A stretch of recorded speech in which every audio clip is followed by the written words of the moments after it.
Hello friends, আমি আর রঞ্জনা এসে গেছি আজকে নতুন একটা ট্রাভেল ব্লগ নিয়ে। আজকে আমরা যাচ্ছি দারুণ জায়গা, একটা ড্রিম ডেস্টিনেশন বলতে পারো, গোয়া।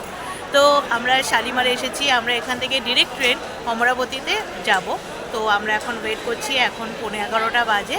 11:20-তে আমাদের গাড়ি ছাড়বে, তারপরে আমি তোমাদেরকে আপডেটটা দিতে থাকবো। আমাদের ট্রেন না একদম রাইট টাইমে ছিল, কিন্তু সব থেকে একটা খারাপ জিনিস এক্সপিরিয়েন্স করেছি, সেটা হলো উইন্ডোগুলো এতটাই নোংরা ছিল যে ভেতর থেকে বাইরেটা দেখা যাচ্ছিল না।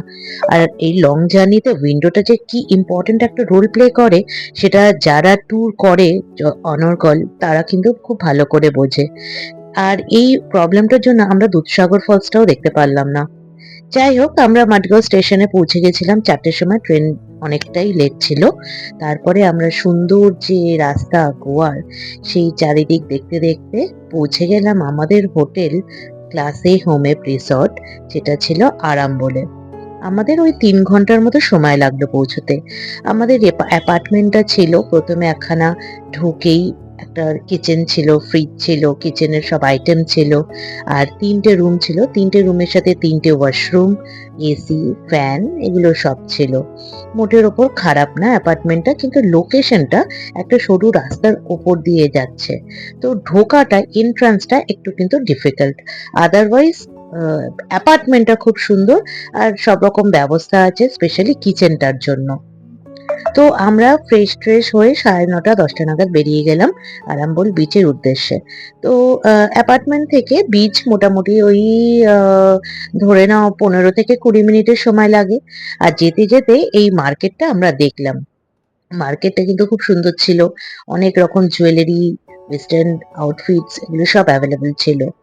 আর আমরা বিচে গিয়ে এত সুন্দর মনোরম একটা পরিবেশ পেলাম। আমরা অনেক ডান্স করলাম, খেলাম, ফটোশুট করলাম, আনন্দ করলাম। একজনের অ্যানিভার্সারি হচ্ছিল, সেটাও আমরা সেলিব্রেট করলাম, তাদের কাছ থেকে কেক খেলাম। খুব মজা হলো। তারপরে ফিরলাম রাত 2টোর সময়।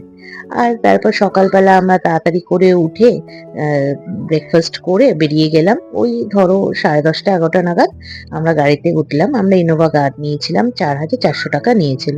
ড্রাইভারের কন্ট্যাক্ট নাম্বার স্ক্রিনে দিয়ে দিয়েছি, তোমরা যদি চাও কন্ট্যাক্ট করতে পারো। তো আমাদের ফার্স্ট যে স্পট ছিল সেটা ছিল ছাপোরা ফোর্ট। এই ছাপোরা ফোর্ট কিন্তু দিল চাতা হে যে শুটিং হয়েছিল না ওই গানটায়, সেই ছাপোরা ফোর্টটা ওই গানের জন্য ভীষণ ফেমাস। অনেকগুলো সিঁড়ি ছিল, কিন্তু খুব একটা অসুবিধা হবে না, বেশ গ্যাপেই ছিল সিঁড়িগুলো। তো আমরা সিঁড়ি দিয়ে উঠলাম, উঠে মানে এক একটা জায়গায় দাঁড়িয়ে এক এক রকম পাচ্ছিলাম। কিন্তু তোমাদেরকে বলি, এন্ড পয়েন্টটা প্রথমে কিন্তু দেখা যায় না, হাঁটতে হাঁটতে তারপর দেখা যায়। এন্ড পয়েন্টে কিন্তু তোমরা অতি অবশ্যই যাবে, কেননা এন্ড পয়েন্ট থেকে সব থেকে সুন্দর যে ভিউ, এই যে ভিউটা তোমরা দেখছো, এটা কিন্তু আমার একদম এন্ড পয়েন্ট থেকে নিয়েছি। এই বীজটা, নারকেল গাছগুলো, মানে গোয়ার যে ঐতিহ্যবাহী যে মানে একখানা পিকচার আমরা যেগুলো দেখতে পাই, সেই ভিউটাই ওখান থেকে পাবো। তো ওই চাপড়া ফোর্ট থেকে বেরিয়ে আমরা চলে গেলাম হলো আগোরা ফোর্ট। আগোরা ফোর্টে আমাদের কিন্তু এন্ট্রি ফি ছিল 25 টাকা করে পার হেড, বাচ্চাদের আর লাগেনি। তো আমরা ঢুকে গেলাম। তবে চাপড়া ফোর্টের প্রথম ঢোকার মুখটা বেশ সুন্দর সাজানো। ভেতরটা আমাদের খুব একটা ভালো লাগেনি, কেননা খুবই মানে সিম্পল লেগেছে। খুব সুন্দর বলতে যে বোঝায় বেশ ভালো লাগবে সেরকম কিছু না, কিন্তু যেহেতু এটা একটা হিস্টোরিক প্লেস, তো অবশ্যই তোমরা ভিজিট করো। ওখান থেকে আমরা চলে গেলাম ডলফিন পয়েন্টে। ডলফিন পয়েন্টে যে এক্সপিরিয়েন্সটা আমি করেছি, ট্রুলি আনবিলিভেবল। আমরা ভাবতেই পারিনি যে এত এত আমরা ডলফিন দেখতে পারবো। চারিদিকে ডলফিন, চারিদিকে। আর যে মাঝে ছিল না, একদম এন্ড পয়েন্টে গিয়ে নিয়ে গেছিল, মানে যেখানে অন্য কোনো বোট কিছু ছিল না। আমাদের 45 মিনিটস এর রাইড ছিল, কিন্তু আমাদের 1 ঘন্টার ওপরে হয়ে গেছিল।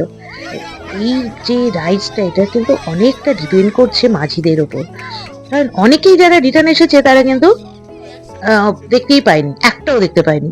আর আমরা এত এত দেখেছি, এত মানে আমাদের লাকটা এত ফেভার করে গেছিল যে আমরা ভিডিও শুট করবো কি, আমরা মানে দেখে চিৎকার করতে করতেই অস্থির হয়ে যাচ্ছিলাম, এত ভালো লাগছে। মানে এই জিনিসটা আমরা আগে কখনো এক্সপিরিয়েন্স করিনি। ব্যাপক লেগেছে, ভীষণ ভীষণ ভীষণ ভালো লেগেছে। সব থেকে মানে সুন্দর ভালো জায়গা যেটা পুরো ট্রিপটার, সেটা হলেই ডলফিন পয়েন্ট। যাই হোক, এই ডলফিন পয়েন্টে আমরা 1 ঘন্টা 10 মিনিট কাটালাম। কাটিয়ে আমরা চলে গেলাম আবার আমাদের নেক্সট পয়েন্টে।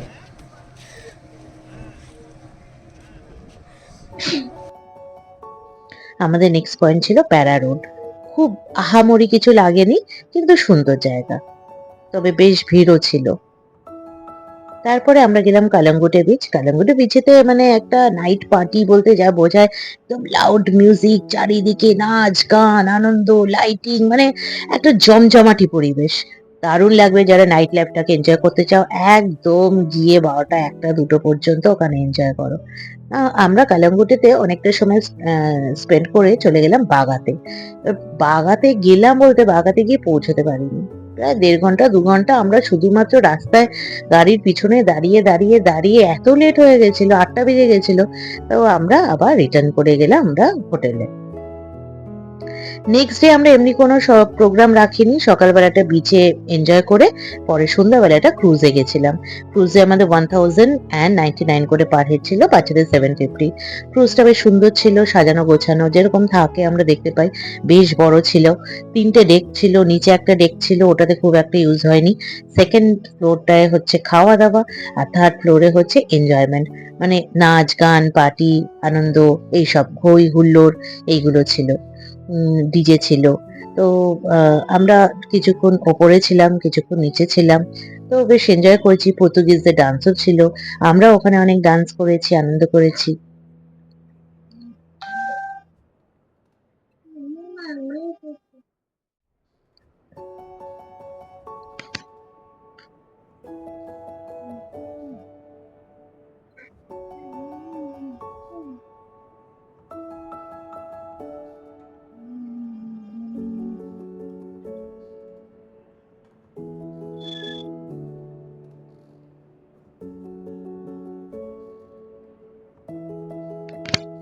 পরের দিন সকালে কিন্তু আমাদের ছিল ট্রান্সফার, আমাদের সাউথ গোয়াতে যাওয়ার ছিল।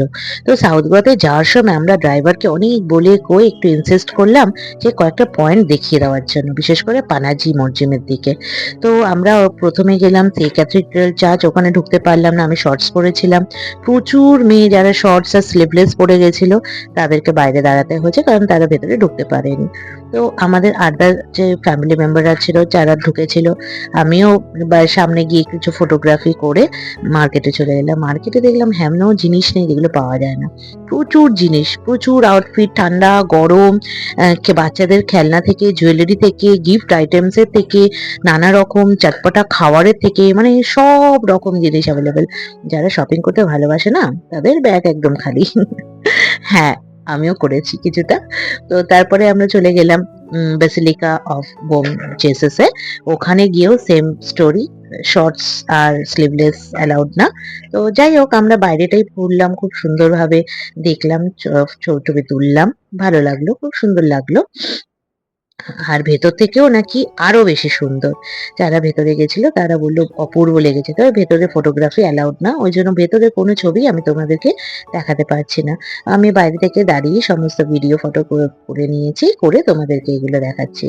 ওখান থেকে আমরা চলে গেলাম ফাউন্টেন হ্যাজ, যেটা খুব নাম আছে, যে জায়গাটার খুব কালারফুল ওখানে বাড়িগুলো, কিন্তু এতটাও না যতটা আমরা নেটে দেখি যে প্রচন্ড কালারফুল লাগে, ততটাও কিন্তু কালারফুল না। কিন্তু হ্যাঁ, বাড়িগুলো ডিজাইন, স্ট্রাকচার, ডেকোরেশন, মেনটেনেন্স এইগুলো খুব সুন্দর।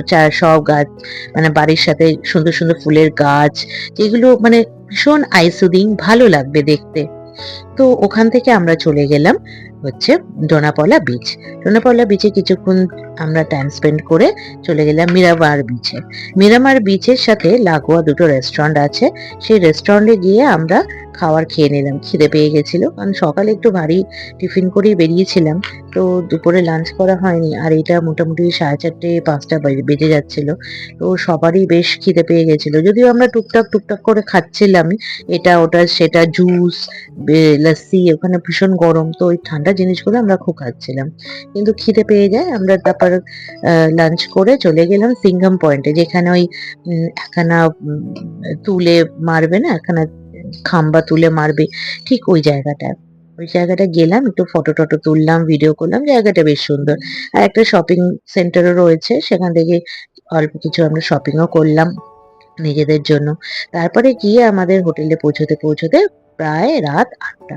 আমাদের একদম বিচে, পালোলেম বিচের ওপরেই ছিল হোটেলটা, হোটেল ব্লু মিরাজ।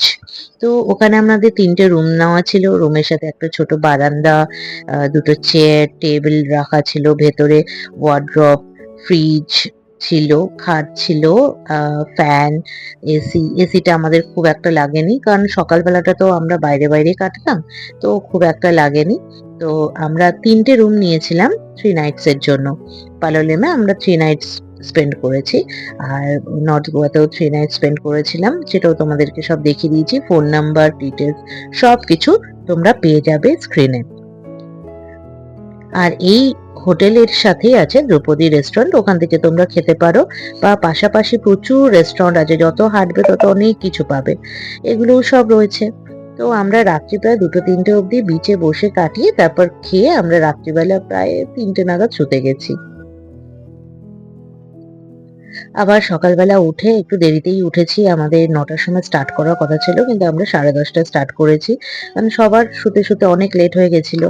তো আমরা বলেছিলাম যে সাউথ গোয়াতে এলে সমস্ত বিচগুলো যেন অতি অবশ্যই দেখা হয়, কারণ সাউথ গোয়ার প্রত্যেকটা বিচে শুনেছি এক একটা এক এক রকম সুন্দর। তবে অনেস্টলি বলবো যে সবকটা যে সবকটার থেকে আলাদা তা না। হ্যাঁ, প্রত্যেকটা বিচের একটা নিজস্ব সৌন্দর্য আছে, অতি অবশ্যই সেটা সত্যি কথা। কিন্তু খুব যে আলাদা, একদম মিল নেই তা না। অনেক বিচই একরকম দেখতে। তবুও আমরা অনেকগুলো বিচ ঘুরেছি।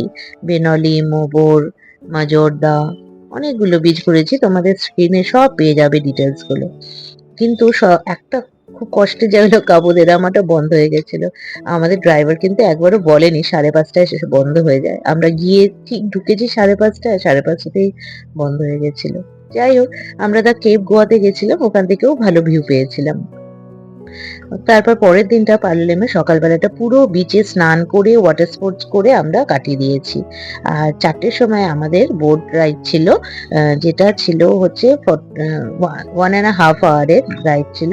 আমাদের 3টে পয়েন্ট দেখাবে ওরা, honeymoon beach, butterfly beach, monkey island, আর একটা টার্টল রক আছে, ওটাও দেখিয়ে দেবে। তার মধ্যে সব থেকে সুন্দর হচ্ছে বাটারফ্লাই বিচটা, ভীষণ সুন্দর। তবে ওখানে ভিড়টাও বেশি হয়, কারণ ওখানেই সবাই নামে, অনেকটা টাইম স্পেন্ড করে। ওটা বেশ বড় জায়গা, অনেকটা ঘুরে ফিরে দেখার মতো স্পেস রয়েছে। কিন্তু আমরা ওখানে 15 মিনিটস কাটিয়েছিলাম, আর 15 মিনিটস কাটিয়েছিলাম হচ্ছে হানিমুন বিচে। হানিমুন বিচটা কিন্তু একটু হালকা ছিল, বেশি ভিড় টিড় ছিল না, কিন্তু হানিমুন বিচটাও অপূর্ব ছিল, অনেকটা সুন্দর, খুবই সুন্দর। আর এটা হচ্ছে টার্টল রক। টার্টল রকটা যেতে যেতেই চোখে পড়বে, দাঁড়ানোর কিছু দরকার নেই, আমাদের সামনে দিয়ে জাস্ট ঘুরিয়ে দিয়েছিল। আর এটা মাঙ্কি আইল্যান্ড। যেতে যেতে আমাদের এই সমুদ্রের জলটা কোথাও আমরা সবুজ পেয়েছি, কোথাও আবার নীল পেয়েছি। আর ফেরার সময় ঠিক সূর্যের লাল রঙের আভা পড়ে গিয়ে পুরো প্রকৃতিটাই একদম অরেঞ্জ হয়ে গেছিল। এত সুন্দর লাগছিল, এত সুন্দর লাগছিল, মানে নিজের চোখে না দেখলে ওই সৌন্দর্য ক্যামেরায় ফুটিয়ে তোলা আমাদের পক্ষে সম্ভব না। আর পরের দিন ভোরবেলা আমরা বেরিয়ে গেলাম মুম্বাইয়ের উদ্দেশ্যে। মুম্বাইয়ে আমরা গিয়েছিলাম কোঙ্কন রেলওয়েজ ধরে। সত্যি কথা বলতে এত আমরা ট্রাভেল করি, কিন্তু কোঙ্কন রেলওয়েজে যাওয়ার যে প্রাকৃতিক সৌন্দর্য আর টেস্টি ফুড, সেটা কিন্তু অন্য কোনো ট্রেনে বা অন্য কোনো রেলওয়েতে আমি পাইনি। তো আমাদের পৌঁছতে অনেকটা রাত হয়ে গেছিল, আর মুম্বাইয়ে আমরা রুম বুক করিনি। তো আমাদের ওখান থেকে ট্যাক্সি ড্রাইভাররা যারা ছিল ওখানে, বেশ কিছুজন, তাদের মধ্যে 2জন বললে আমরা ভালো জায়গায় নিয়ে যাব, একদম সামনে। তো আমরা এই হোটেলে আসলাম যখন, তখন প্রায় 11টা, আর অত রাত্রিবেলা আর ইচ্ছেও করছে না ঘুরে ঘুরে দেখতে। তো যে হোটেলটা দেখিয়েছে ওটাই আমরা নিয়ে নিয়েছি, কিন্তু আমার হোটেলটা একদমই পছন্দ নেই। ঘরগুলো এতটাই ছোট যে শুরু হতেই শেষ হয়ে গেছিল।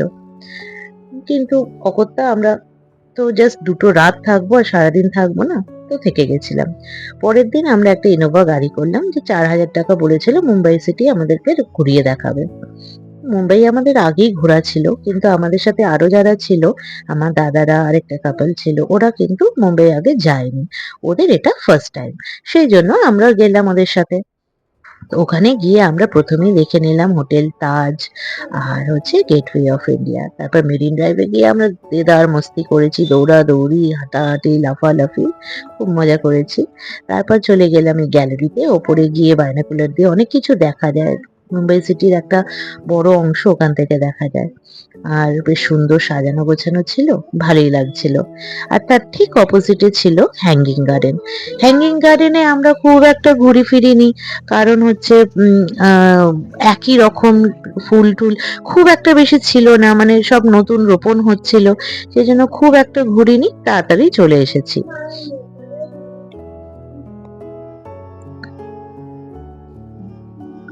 এরপর আমরা গেলাম স্বামীনারায়ণ টেম্পল। স্বামীনারায়ণ টেম্পলের ঠিক পাশেই হচ্ছে মহালক্ষ্মী টেম্পলে যাওয়ার রাস্তা। প্রচুর ভিড় ছিল, তো ওখানেও গেলাম আমরা। ওখান থেকে আমরা পৌঁছে গেলাম সিদ্ধিবিনায়ক টেম্পলে। যেতে লীলাবতী হসপিটালটাও দেখে নিলাম। সিদ্ধিবিনায়ক টেম্পলেও বেশিক্ষণ সময় লাগেনি। মহালক্ষ্মী টেম্পলে আমাদের প্রায় 1.5-2 ঘন্টা টাইম লেগেছিল। তারপরে আমরা বান্দ্রাতে চলে এলাম। বান্দ্রাতে এটা হচ্ছে শাহরুখ খানের হাউস। তার সামনেই বান্দ্রা বিচ। বান্দ্রা বিচটা এত সুন্দর, অথচ এত নোংরা, চারিদিকে বটল, চিপসের প্যাকেট, খাওয়ার জিনিস, মানে পড়ে পড়ে একদম নোংরা হয়ে রয়েছে। তো ওই জিনিসটা আমার একদম ভালো লাগেনি। ওখান থেকে আমরা জুহু বিচে চলে গেলাম। জুহু বিচে গিয়েই আগে খাওয়ার অর্ডার করেছি, ভীষণ খিদে পেয়েছিল। আর স্পেশাল যেটা ওখানকার সেটা হলো পাও ভাজি আর ফালুদা। তো ওই দুটো তো মিস করার কোনো প্রশ্নই ওঠে না, আমরা ওই দুটোই নিয়ে নিয়েছি। জুহু বিচে এত ভিড়, এত ভিড়, তো আমরা আর ওখানে বেশিক্ষণ থাকিনি, পালিয়ে গেছি। কারণ আমাদের আরো ছিল সি লিঙ্ক রোডটা দেখার ছিল, কোস্টাল রোডটা ছিল, তো ওই জন্য ওখানে অত টাইম আমরা দিইনি। সি লিঙ্ক সমুদ্রের ধারে বড় বড় বিল্ডিং এর লাইট আর এই রাস্তার লাইট একটা অনবদ্য অনুভূতি। তো তারপরে কোস্টাল রোড, চারিদিকে সমুদ্র, মাঝখানে আমরা ফ্যাশন স্ট্রিট থেকে বেশ কিছু কেনাকাটা করে চলে গেলাম হোটেলে। পরের দিন আমাদের ট্রেন। ভিডিওটা তোমাদের জন্য করেছি, অবশ্যই কিন্তু লাইক সাবস্ক্রাইব করে দিও। Thank you.